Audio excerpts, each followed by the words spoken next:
Actually, just last week, an American citizen, a tourist in vacation in the north of Italy, has been stabbed in the neck in the attempt to steal a neck chain. We are suffering in Italy something that is unprecedented. I've never seen so many illegals as now.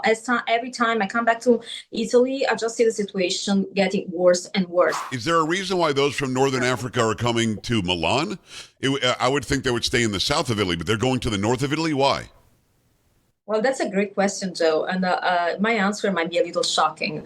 We have an overregulation of Camorra and Mafia in the south of Italy that, thanks God, kick these people out of their territory. So they look like to be more efficient than the government itself, so they go where Mafia doesn't really. This is Unshaken and Unafraid with Joe Pags. There is so much going on globally, and I've got to admit it, here in the United States, we don't really pay as much attention to like Europe and Asia. I mean, the Middle East is always in the headlines, but we don't really know a lot about what's going on there on the ground. To that end, I want to go to my really good friend. She's a lawyer, she's a model, she owns her own clothing line, and just amazing, it's Simona Mangiante Papadopoulos, who's in Italy right now. Simona, how are you? Good to see you. Hi, Joe. Thanks so much. It's a pleasure to be on your show. Yeah, very nice in the background. We got you during the day in Italy. Normally, when you're in Italy, it's nighttime when we do this, so I'm glad that we got you while it's still sunny out. Yes, no, I love that. Now, behind it, is it going to rain, or is that just that's the way the sky looks? It's just 8:30 p.m., so that's how the sun starts to go down. So you're catching one Italian sunset. Well, I love that. Well, that's perfect. I love bringing it to the audience. Let's talk about Italy. Let's talk about, the homeland of my grandfather, my grandmother. I mean, I'm very Italian. You're obviously from there, not a Russian spy. She's from Italy. In Italy, you always get the feeling that they're very like us because it's a Christian country, Judeo-Christian values, Western civilization. It's all that. I see Italy as very similar to us. And then I see pictures out of Milan where on New Year's Eve, the women were being, sexually abused and people were being attacked and bad things were happening. Then you see, in the streets, you've got people who are pushing a different ideology than I'm used to seeing out of Italy. Can you tell me from being there, what is going on in that country? Well, Joe, it's heartbreaking to see Milan, in particular in the north of Italy, completely deformed, losing its identity and being invaded, and I use this term invaded, by North African illegals. There is nothing such an illegal immigrant in Italy from this country. There is a bunch of criminals that perpetrates crimes in our wonderful nation that is grounded on Christian values and, as you say, a strong national identity. Our Prime Minister Giorgia Meloni is pushing forward this agenda, but despite her best efforts, unfortunately, European Union overrule on immigration rules in Italy. So we are facing a criminality never seen before. Actually, just last week, an American citizen, a tourist in vacation in the north of Italy, has been stabbed in the neck in the attempt to steal a neck chain. Wow. So this is something it's unbelievable. I don't know if this news crossed the ocean and get to the United States, but we are living an Arab winter here. You have all these flaws of immigration from Muslim countries where women are constantly attacked and people are robbed with no respect for life. Terrible crimes happening here. Well, Simona, let me ask you, I'm not familiar with the immigration laws in Italy, but you said the EU has some say over it. Does Italy not have the right to close its own borders? Does the EU is the one that decides? Yes, unfortunately, the biggest mistake, I believe, of our Prime Minister is that she should have pushed to exit the European Union, because as the things are right now, the only way we have to take control back over our border is to exit the European Union. There is no other way. And many Italians voted Giorgia Meloni over the promise that she would start a process or consult Italian citizens through a referendum to exit the European Union. But this didn't happen. And now she seems to get along with Ursula von der Leyen. So, this situation is really tricky for many Italians, mostly when we approach new election. Now, are they considered illegal aliens there? Are there laws that say you can't get on a boat in northern Africa and then go north to Lampedusa and just live in Italy forever? I mean, are there not laws about that? I mean, are they just allowed to do it? Because I remember Meloni said something like, and correct me if I'm wrong, she said something like, we're going to sink all of the boats. We're going to destroy the boats so they can't keep doing this, yet they kept on doing it. Is there not a law that says you can't do this? No, unfortunately, there is a law in Europe now that imposes us to receive these migrants from North Africa to and our islands. And then these laws establish that they should be distributed in quota within European Union territory, so in different member states. But de facto, they stay in countries like Italy, France, and Germany, which are the wealthiest economy in European Union. So we have to deal with the people who have nothing to offer. But here where things get worse, Giorgia Meloni just recently announced that she wants to legalize at least 100,000 illegal immigrants because they would benefit the work market, the employment, which is absolutely insane. It's a little bit what we were saying in America with these visas, work visa for people coming from abroad. We don't need the people from abroad. We have many Italians which are overqualified and they immigrate abroad. So why don't we keep our things home and we just implement a Italy first policy, just like America is doing? Well, I mean, but she talks the talk. And by the way, it's Simona Mangiante Papadopoulos. Go and follow her at Simona Mangiante _ I believe, over on Instagram. And it's at Simona Mangiante over on X. Go follow everything she does. I mean, and you'll see some pictures and some videos from Italy. It was a nice day yesterday for sure. But when it comes to Giorgia Meloni, is she just saying words and not really standing behind them? Because Trump says America first, and then Trump does America first and doesn't care what anybody thinks. She says Italy first, yet doesn't appear to do it. Why would you keep 100,000 illegal aliens, give them a path to citizenship, and then take jobs away from Italians? So is she a lot of talk, or does she want to do it, but she can't do it? What's the story with her as a leader? Well, you just said it. She talked Italy first, but then she implements Italy last. We are actually coming to the point where she's completely aligned with European Union dictatorship, and we are suffering in Italy something that is unprecedented. I never seen so many illegals as now. Every time I come back to Italy, I just see the situation getting worse and worse. And then we have also this public declaration of intents that don't match the agenda. This is extremely disappointing. You know, she looks up to Donald Trump as she should. She talks about America being a model to emulate, but then when we get back home, we have the opposite of what she preaches. And this, in a country like Italy, we start to suffer a lot. Is there a reason why those from Northern Africa are coming to Milan? I would think they would stay in the south of Italy, but they're going to the north of Italy. Why? Well, that's a great question, Joe. And my answer might be a little shocking. We have an overregulation of Camorra and Mafia in the south of Italy that, thanks God, kicked these people out of their territory. So they look like to be more efficient than the government itself. So they go where Mafia doesn't rule. That's the raw truth. That is absolutely shocking. You know, when I went to Italy, you know that my grandfather was from Bari, and we went to Rome, we went to Positano, we went to a bunch of different places. But I remember seeing in the south of Italy, these Italians are generally smaller than I am, to be honest. The men aren't as big as I am. These guys were huge. These were like really big guys that had a little hat on. They had the coats on, and you knew that they were there to be enforcers. And I think you're right. I think in the South, people were minding their P's and Q's better and minding the laws better. So it really is the mafia, you think, keeping people in line down there.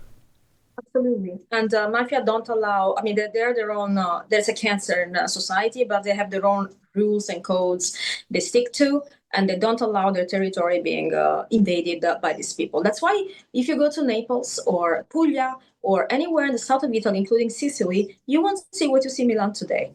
Isn't that something? It is Simona Mangiante Papadopoulos. She's coming to us from Italy today. Really glad that you've got some time. Yeah, I just want to say one last word on that. You know, I'm a good friend with Michael Franzese. He's a former capo regime over with the Colombo crime family. And he said the same thing. He said, we were bad guys. We did bad things. We were criminals, but we protected the neighborhood. We never went after innocent people, and if somebody tried to bring crime into our neighborhood, we took them out. So that really is an offshoot of the originators in South Italy, is what you're saying. Well, as someone born and raised in the south of Italy, I completely subscribe what you said. Completely true. As a girl, as a woman, I never had any issue. Nobody ever attempted to rape me because, this would be considered the ultimate sin. Right. There are codes of people looking up at their mother, daughters, and sisters, so they would never touch a woman, while all the rapes happen in Milan. And so for many other things. They have their own fights with other clans, but they protect their territory and their people. So it's not as bad. Okay, I don't want to sound like a mafiosa right now, but it's not as bad. I mean, I think illegal immigrants are much worse than this. No, and that makes sense. And again, you're not saying mafia is good. I'm not saying mafia is good, but if they protect the neighborhood, I mean, that's a good offshoot of it for sure. It's Simona Mangiante Papadopoulos. When we talk about the economy in Italy and in other EU countries, do you have an autonomous economy? Because I remember when I was there, I went a long time ago, 1982, something like that, and I haven't been back since because you told me I'm not welcome in Italy, which is very strange. I invited you. I know you did invite, and we need to go for sure. But when I was there was a very thriving Italian, way of life monetarily. It was the lira. We bought these beautiful shirts that were made right there. I mean, just seemed to be a very self-contained, wonderful economy. Is it the same now, or do you have to go with the euro and any sort of Italian-only stuff would be black market or under the table? How does it work economically in EU countries? Well, EU has caused an inflation that we never recovered from. Thankfully, Italy has a wonderful manufacturing industry. We have a luxury industry. We produce fashion goods, tourism, and food, and cars. We have these resources that, of course, place us economically a little higher than other member states of the European Union, but still, we are overruled, concerned, common grounds concerning circulation of goods with the European Union, which is a good thing. But here the issue. When it comes to international trade agreements, think about how much better negotiation leverage Italy would have if we were out of the European Union right now. Yes. Like when Trump established tariffs to protect America's first economy, I'm sure it would have negotiated different conditions with Giorgia Meloni if only Italy was out of the United States, because he appreciates our industry and he appreciates everything we produce. Yes. So I believe our biggest problem is not Donald Trump with the tariff, it's us being still within this toxic European Union. Well, that's very interesting. See, I didn't know that it worked that way. So, in other words, Giorgia Meloni and Donald Trump cannot make a trade agreement together? It has to be the EU? Yes. Well, then let me ask you this, because I'm kind of dumb. You know that. Why exactly would you be in the EU? What is the benefit? There has to be a benefit, right, Simona? What is the benefit of being in the EU for Italy or for Germany or for fill in the blank? What is the benefit for France? I don't get it. Well, the crazy thing, when the EU was constituted back on time, it was said that it was there to guarantee peace after the Second World War, so that all the states wouldn't make war against each other. But in reality, it became in a space of economical suicide that only the third world countries of Europe, let's say the biggest economy, benefits from. With the European Union funds, with all this money waste in pointless projects and resources that are built under the umbrella of European Union. So there is really not much. United Kingdom made the decision to step out because they're smarter than many others. Right. And now I think it's time that we reevaluate our our membership. We should absolutely step out. I work at European Union, as you know, and I can tell you there is no space of judicial cooperation which is effective economically, causing inflation. That is, and every benefit is not something that couldn't be replaced with trade agreements separately. So this really umbrella, this of the European Union is just like has done nothing really positive apart than sinking our economies and taking away from our sovereignty. Simona Mangiante Papadopoulos. So, in other words, it sounds like the European Union was built to have some sort of oligarchy run the entire continent, and to maybe push socialism, to bring up those countries that weren't doing so well and to take away from countries like Italy that were doing well. It sounds like socialism.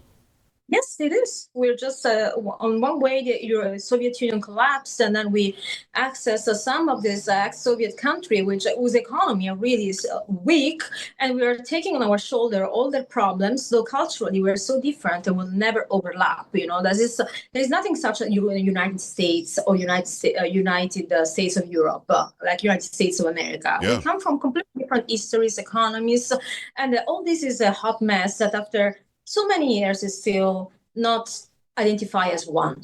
We are not that. There is not one flag, there is not one army, there is not one constitution. There is only one bureaucracy that is sinking every niche of us. That's crazy.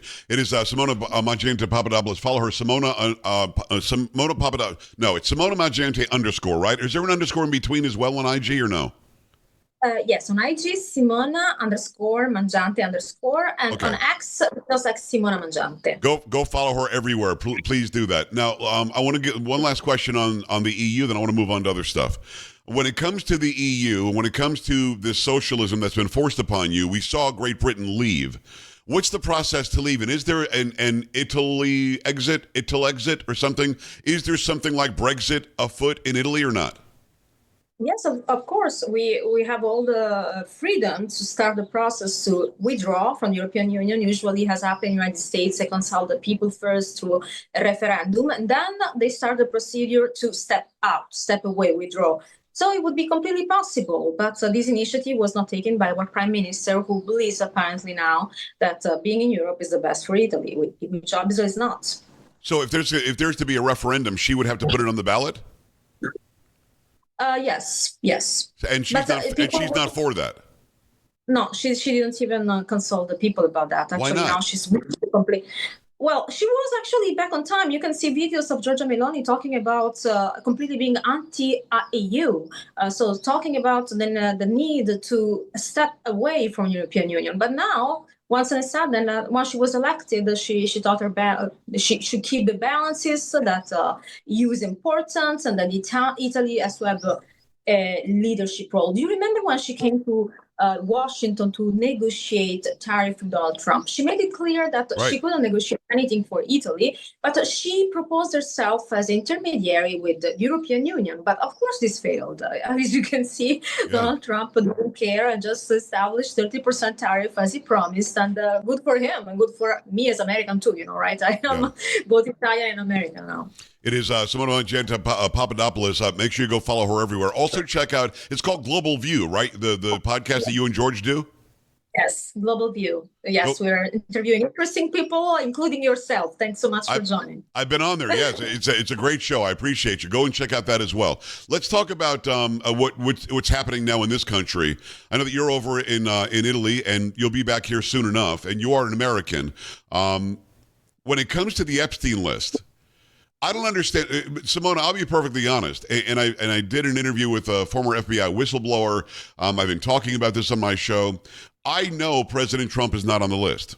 Let's just make that clear. If he were, the Democrats would have cut their nose off to spite their face just to stop him from winning election again. They would have released that. They would have leaked that. We would have all known about it. In fact, we know that President Trump kicked Jeffrey Epstein out of Mar-a-Lago Club because he was mistreating the daughter of one of the other members. So he was launched out of the club. They did not end up being friends, and whatever they knew about each other, they were acquaintances.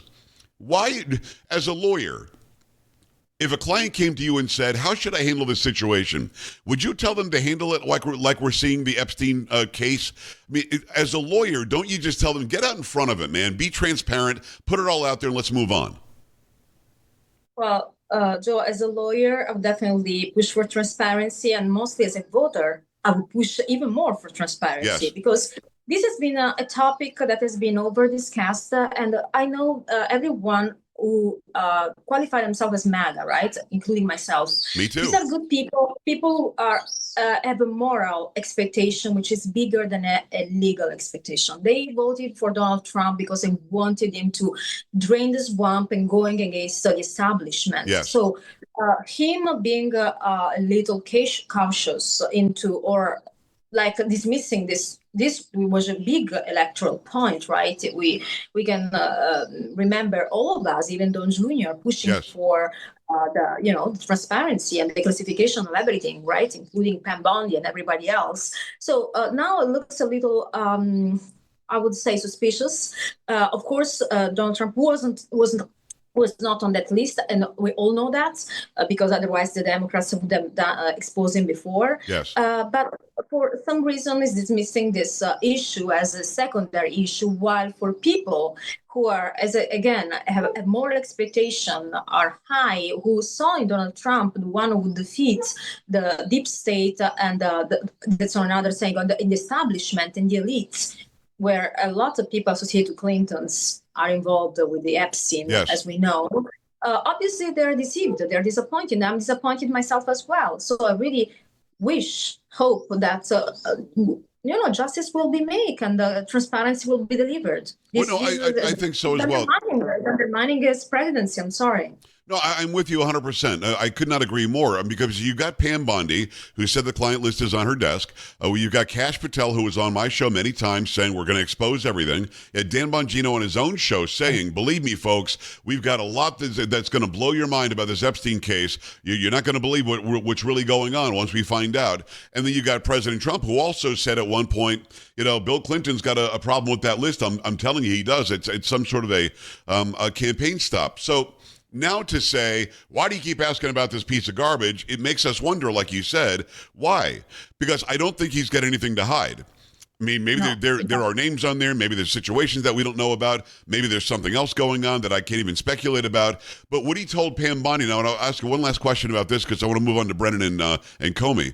But what he told Pam Bondi yesterday, go and try to release any pertinent information you can release from the grand jury testimony. So she's now got to go and ask a judge, can we release this grand jury stuff? Do you think that's enough? I mean, him telling her to do that, I think it's a good step in the right direction. What do you think?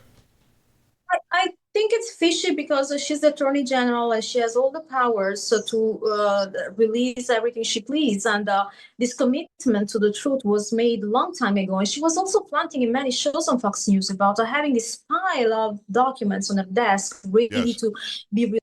She even mentioned how shocking was the content. So we can go from there to there is nothing at all to the grand jury. It's going in circles. So this is obviously a chapter that is disappointing. I don't think people believe anything related to Donald Trump, but they might believe they are covering up for somebody else, which still a horrible look because means that this fighter against the swamp, against the elite, against the establishment, not really that big of a fighter. And that's, I think, what the angle is for many MAGA people. Yeah, I think they got to be as transparent as humanly possible. And you're right. I mean, Pam Bondi even said the Southern District of New York is hiding a truckload of documents from us when it comes to Epstein. And then that just went away, too. And that's not okay. People like you and I, we're all in. We're a MAGA. We believe in America first. We love draining the swamp and getting rid of the swamp monsters. You can't now say, there's nothing to see here. You can't do that. And I think that they're wisening up to that, and hopefully we'll get more information. It's Simona Mangiante Papadopoulos.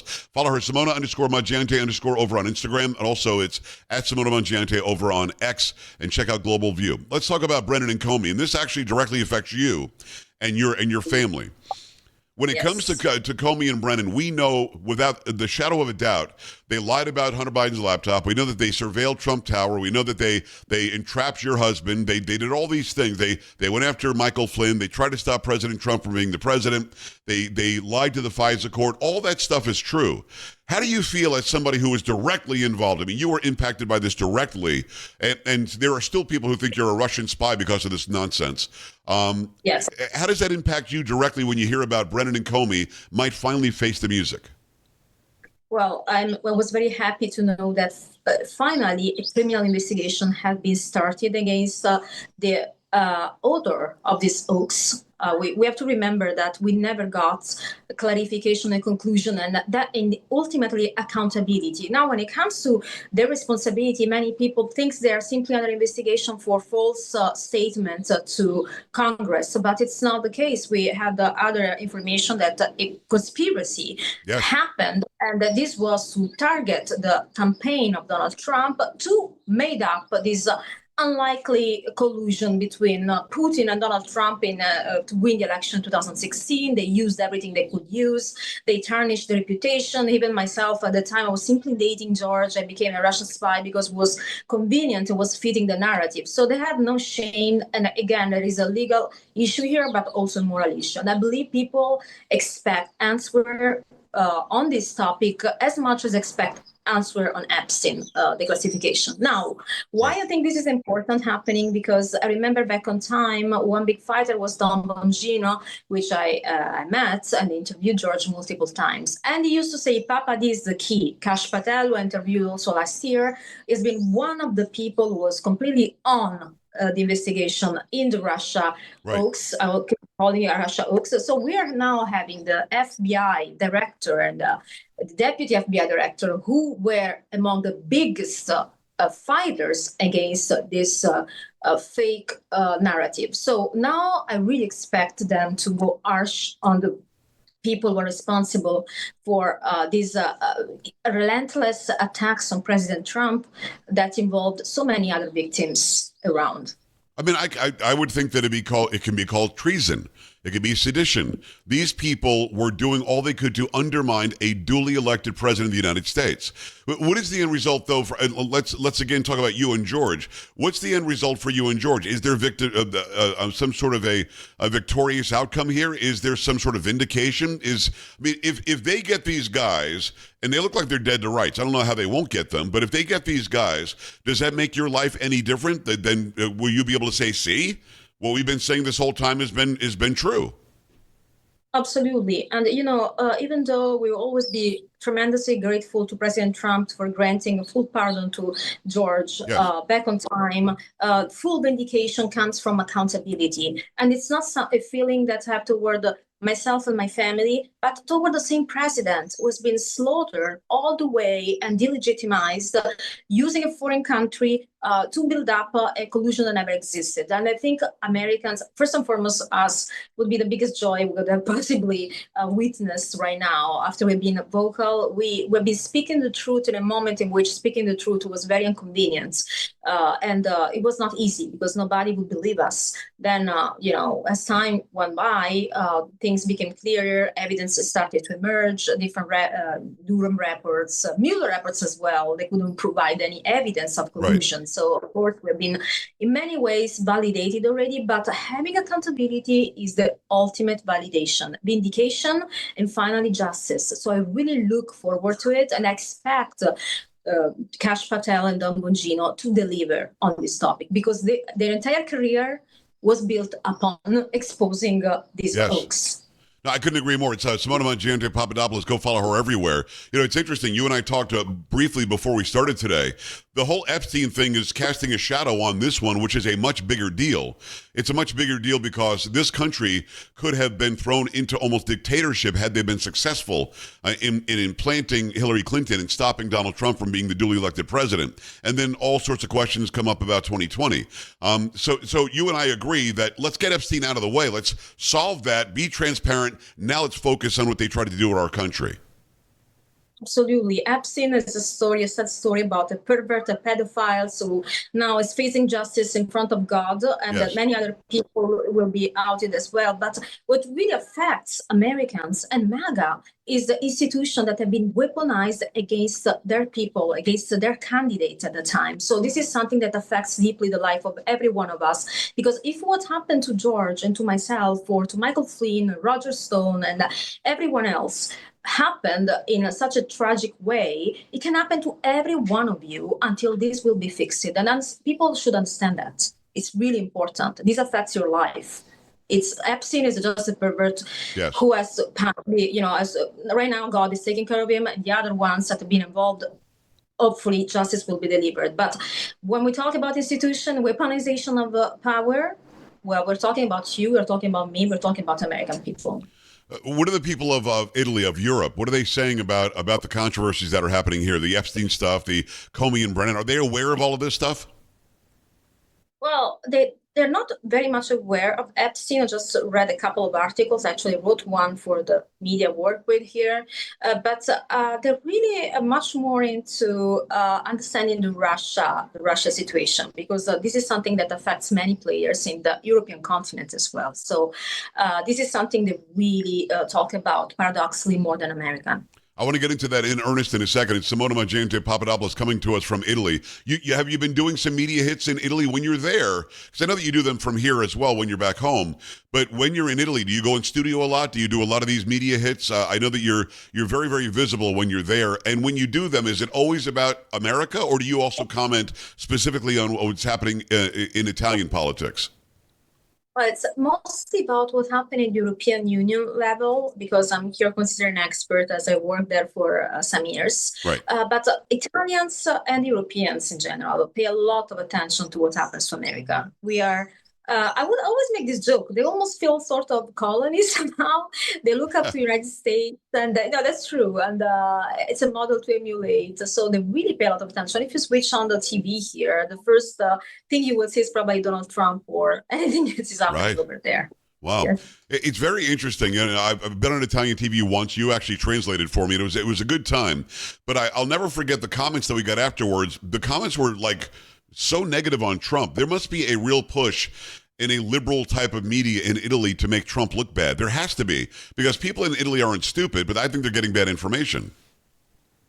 Well, these are all the European socialists that try to promote this fake image of a dictator, but that is slowly changing. For example, today I was in a taxi here in Sardinia, and the taxi driver, the first thing he said, so I think he knew who I was. He said, "Look, oh, I love Donald Trump. I wish we had somebody stuff with him," something like that. It's like I said, I wish I lived in America right now. So people look up to everyone who loves their country, and they don't care if their tariff affect them or not. Everybody deep down wants someone who put their country and their people first. Yes. And that's something like everyone resonate with, even from other countries. So I think this image is changing, and also I'm doing a great job in providing real information as I become more visible in shows here. I know you are. Exactly right. Simona Mangiante Papadopoulos, Simona_Mangiante_ over on Instagram. It's Simona Mangiante over on X. Go check out Global View. It's an interview show she does with her husband, George, and it's a great show. I was on her a couple of times. It's really, really good when I'm not on there. So let's talk about NATO and Ukraine. I love that President Trump said no more free money, no more free weapons, no more free munitions, but we will provide the best weapons on earth, but you, NATO, have to pay for it. How did that go over in Europe? Did they like that, or did they not like that? They really liked it. They really liked it because they said, it completely makes sense. If we want NATO, if we want protection, we should pay for it. What Donald Trump is doing with America makes completely sense. And, people are tired of this nonsense with Ukraine. I mean, this never-ending war that drained our taxpayers' money, mostly, from European perspective. This was completely senseless.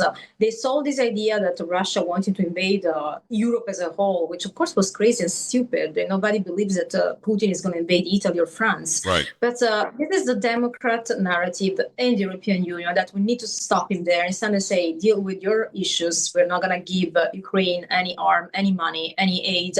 And also we sanctioned Russia, which is our biggest gas provider. So our gas prices went to the top. Italian economy is doing bad. It's doing very bad, actually, precisely because of this. So having Trump renegotiating also the terms of NATO and saying, okay, you want protection, you pay for it, that was amazing. Well, it's the right way to go. And also, I mean, handing Ukraine free stuff never made any sense. You are one of the foremost experts on the planet. I'm not kissing up. This is true. You've interviewed people about the Ukrainian situation. You talked to literal Ukrainian leaders in the past. You've talked to people about what's going on right now. What is going to end this war? From your perspective, being the expert that I know you are, what is going to end this war? Because Putin keeps telling Trump what he wants to hear, and then he drops more bombs. And then Zelensky won't do elections. He won't let free press. He won't let you have freedom of religion. I'm not sure who that guy is other than a little dictator. What is going to end this war? I mean, there's got to be something that's going to be the breaking point. I think the breaking point will be force in this case. Things escalated far too far. to talk about the negotiation agreement when Donald Trump tried, and everyone expecting him to resolve something that was going on for so long. It was really unrealistic to believe that Putin would listen to Donald Trump about conditions, or that Zelensky would listen to Donald Trump about conditions. Ultimately, they're trying to negotiate their own deal. And I believe that until Putin will not get what he wants, this war will not stop. But the only negotiation possible is Zelensky to feel left down by all the Western countries that are supporting him. He feels strong because of this support, that it's draining these Western countries. I got to be honest with you, Simona, and you know this because we talk about this. He shouldn't have gotten as much support as he got. And I'm not here to say that I wanted Ukraine to lose, and I think that what Putin did was horrible. But we were never on the hook. You remember in 2014 when Russia took Crimea? Yeah. Obama didn't do this. Obama sent them some meals. He sent them some blankets and pillows. And he said that's the support that we have to give. For some reason, Biden gives them $200 to $300 billion. And then Zelensky goes on camera and says something like, well, American young men will have to come and die here. No, we're not.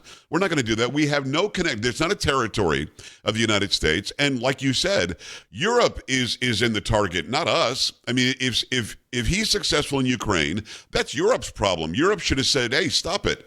So all of that said, if you were the decider today, and I wish you were, to be honest, if you were the decider today, how could you make the war stop? Is it massive economic sanctions on Russia? We don't want to send any military over there. No American blood or Italian blood should drop. What is going to end this war? Stop interfering.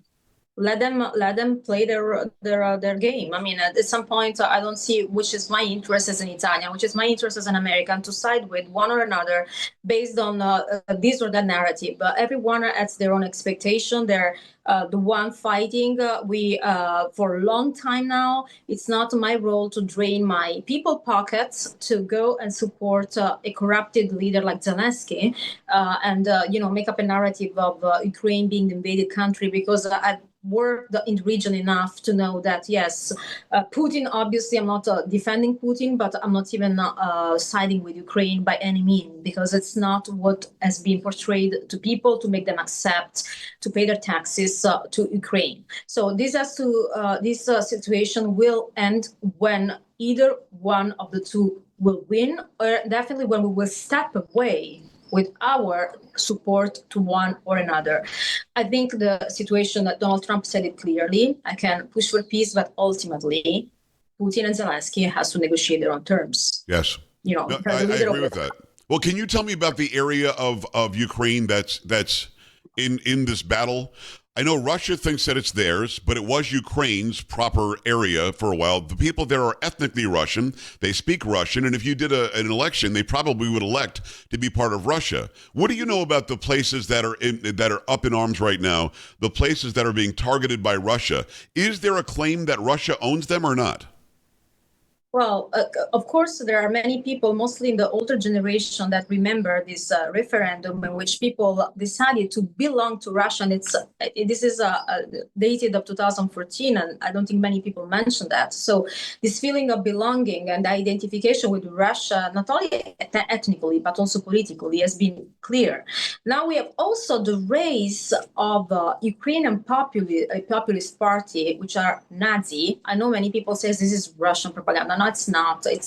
These facts have names like Bandera, which was actually leader of the Nazi Ukraine, where they attacked their own people based on the claim that they were trying to revindicate Ukrainian identity in a region where people feel and are ethnically and politically Russians. Wow. So that's now there is all this other new wave of propaganda that convinced many people in the younger generation in Ukraine that they should fight for independence. So they built up the narrative of the aggressor, aggressor, the invaded country, and they're trying to portray this situation in a way that at least the youngest generation feel this call for identity, Ukrainian identity. But we know it's not where they're coming from, and this existence of the Nazi party in Ukraine that is associated to the emergency of Ukrainian identity, its effect, it's real, and it's consecrated in many historical events. So I don't think it's Russian propaganda at all. Well, without a doubt, we've seen the imagery that there is a Nazi party in Ukraine. We also can say this without any shadow of a doubt. In World War II, they were rounding up Jews. The Ukrainians were not on the good side; they were on the bad side. But this is many years. This is 80 years later. So, have you been to Ukraine itself? Have you been in the country? Yes, I've been. I've been to Kiev where we filmed this documentary. Right, that's what I thought. Interviewed the former Unshaken, which is actually someone who is the promoter and then endorsed these Nazi as patriots. I know. During my interview, they're patriots. It's the reason I ask is because I've spoken to people from Ukraine who live in the United States now, but what is the feeling of the Ukrainian people? Are they of the belief that Russia's just trying to invade and take them over? Are they of the belief that they should give that Donbass, that area back to Russia? What do they want to see happen? Because a whole generation of men is now dead in Ukraine because they were forced to fight this war. Well, there are many people actually that totally, I even know flaws of people from Ukraine voluntarily joined Russia. And, that's other people who also. Really? Ukrainians went and joined Russia? Went and joined Russia. Wow. Like, we don't get any of that news here. And we don't find any of that out here. That's so it's incredible how they feel actually that Putin is doing his best. So and then there is this younger generation which is molded by this propaganda, which is massive now, not only from Zelensky but also from the European Union itself, right? So because now all the European bloc is building up this idea that Ukraine has its right to be independent, even though European Union dismissed Ukraine only a few years ago, denying access to European Union, saying you don't belong to us, you don't meet the standard to join the European Union, you will never be part of us. So it's now the narrative is switching very quickly, and they look like they have a completely different opinion, at least what they deliver. That is so weird. So the European Union doesn't want Ukraine. NATO doesn't want Ukraine. Nobody really knows what's going on with Ukraine.